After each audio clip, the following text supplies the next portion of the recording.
Reports emerged that the Lagos state government had allegedly approved an estimated 61 million naira for a mass burial of 103 EndSARS victims. In a quick rebuttal, the Lagos state government debunked the claims, stating that peddlers of the news are deliberately misinterpreting and sensationalizing the report. A letter which went viral on social media from the Lagos state government public procurement agency titled Letter of No Objection, Mass Burial for the 103, the year 2020 EndSARS victim, claimed that the state government engaged the services of TOS Funeral Limited, a private firm, at the cost of 61,285,000 naira to bury 103 bodies which were identified to be victims of the killings.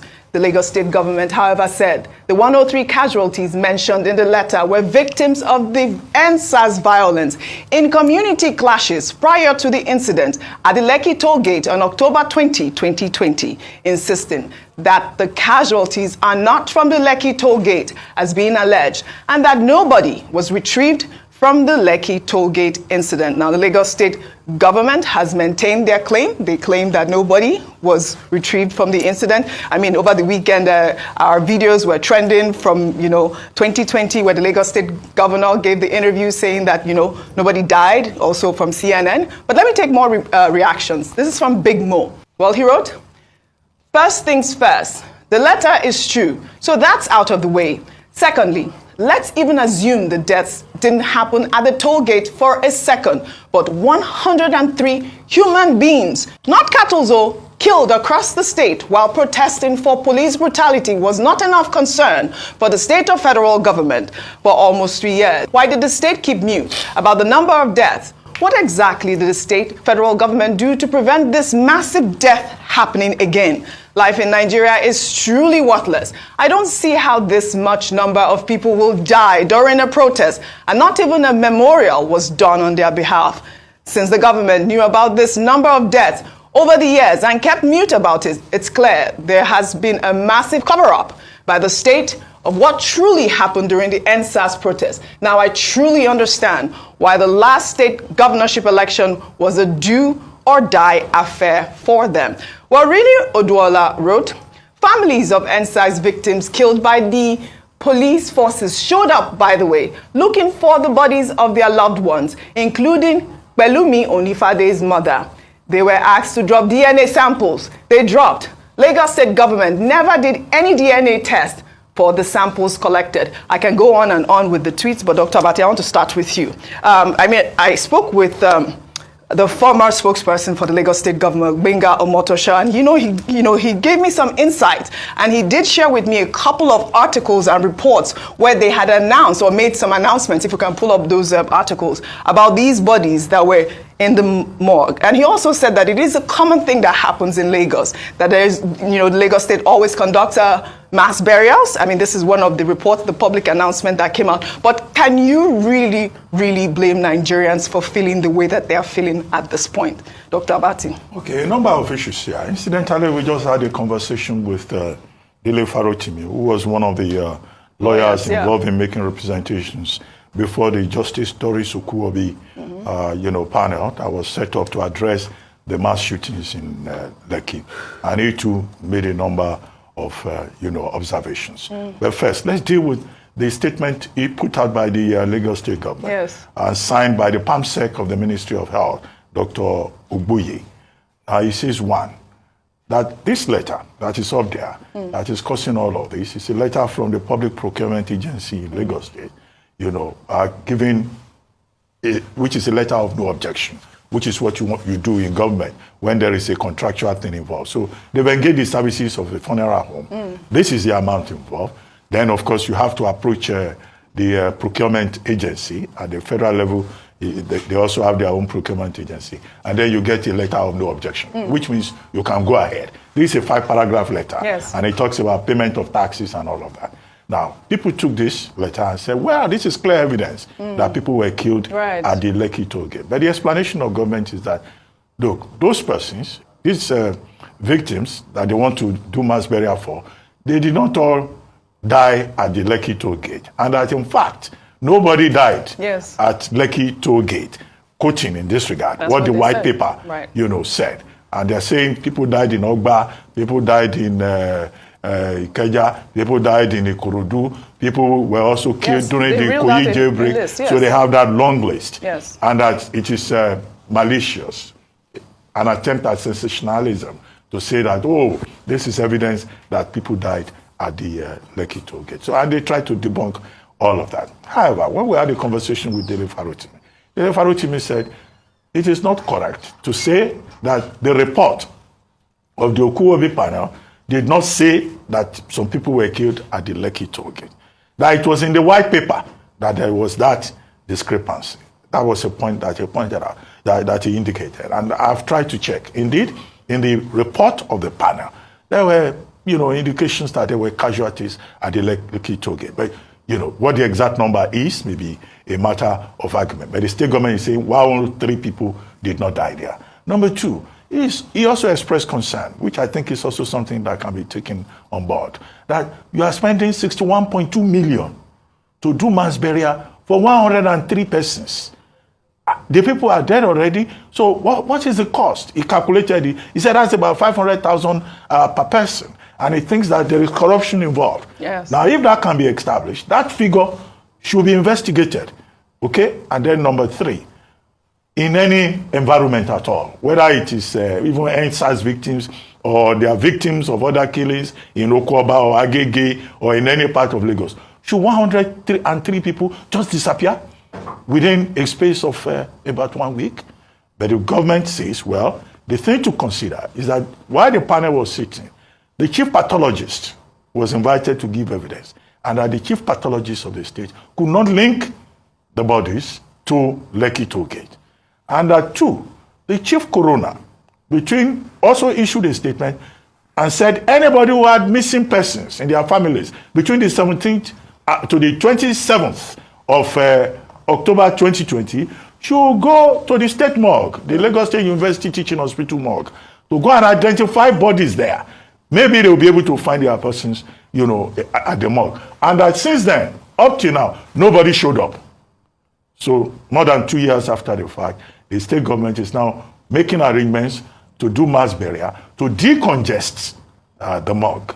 Yes. But on all sides, it is most unfortunate that anybody will just die like that. And that's where I'm going. 103 persons. Only how many more have died and who have been taken to the state morgue, such that now they want to decongest the morgue. Mm-hmm. So people die every day needlessly, in this country for the wrong reasons, for, deaths that cannot even be explained. Yes. The kind of death that will not happen in any decent society. Absolutely. So that is a touching part of it. A lot of people have said, 103 people. This story means a lot to me. I broke down when I saw this happen. In the lead up to the actual day of the Lekki toll gate shooting, there was all of this mayhem going around Lagos, police stations being burned, people being killed.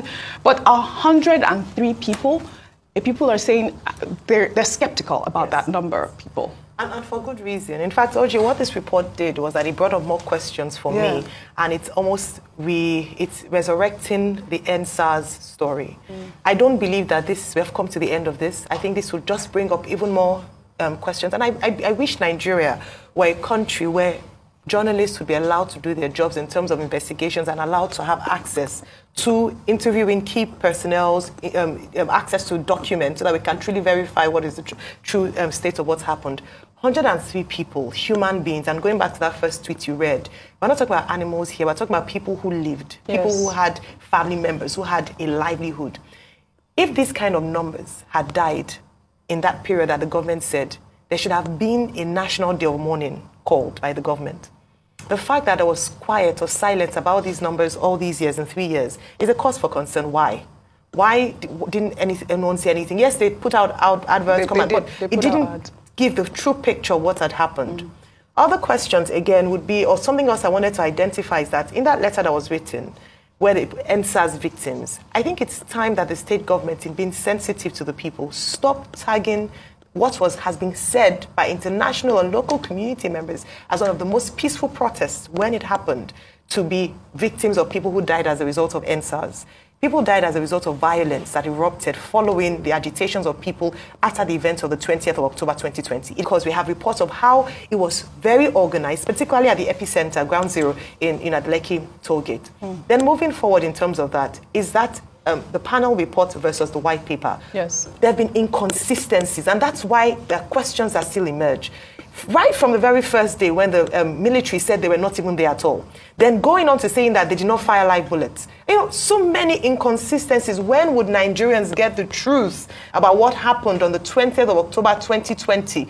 And I hope that the state government at least would honor the dead. As was said, why hasn't an epitaph been built? Why hasn't that place been consecrated? Why hasn't nothing been done? 103 lives just like that? Big questions to be asked. Absolutely, Rufai.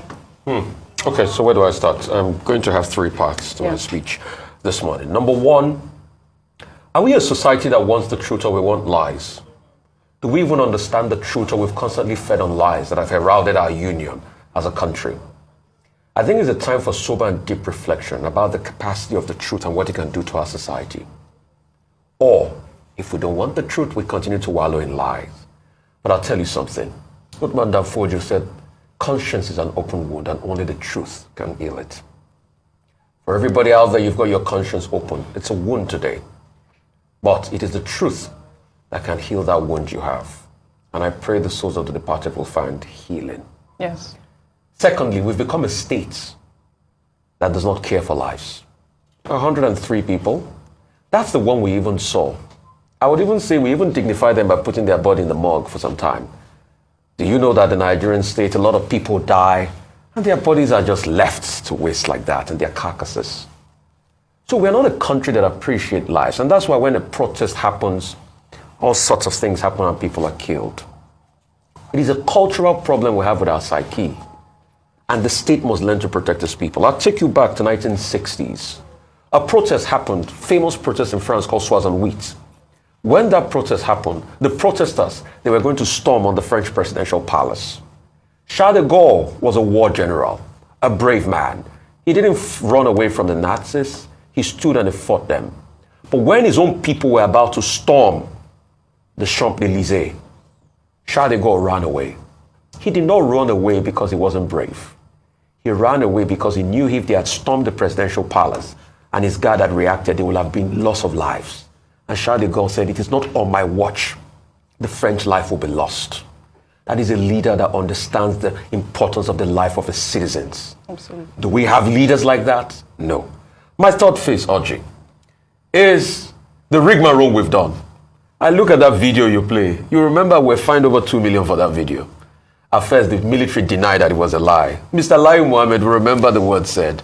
We remember when the MBC then, director, Mr. Idacheba came here. And I asked him just one question. I'll never forget that day. Now, what were the methods of verifying that video that it was wrong, but there was no answer? We're finally proven true. At first, the governor said, oh, I didn't call the military. And the military said, oh, the governor called us in. And we had a lot of back and forth. Then the white paper, then the report was released, then it became political. We can say all and talk about the facts and details. But I ask again, do we want a country that will stand on the pedestal of the truth? And please, can we stand the truth? Well said, Rufai. What is the truth?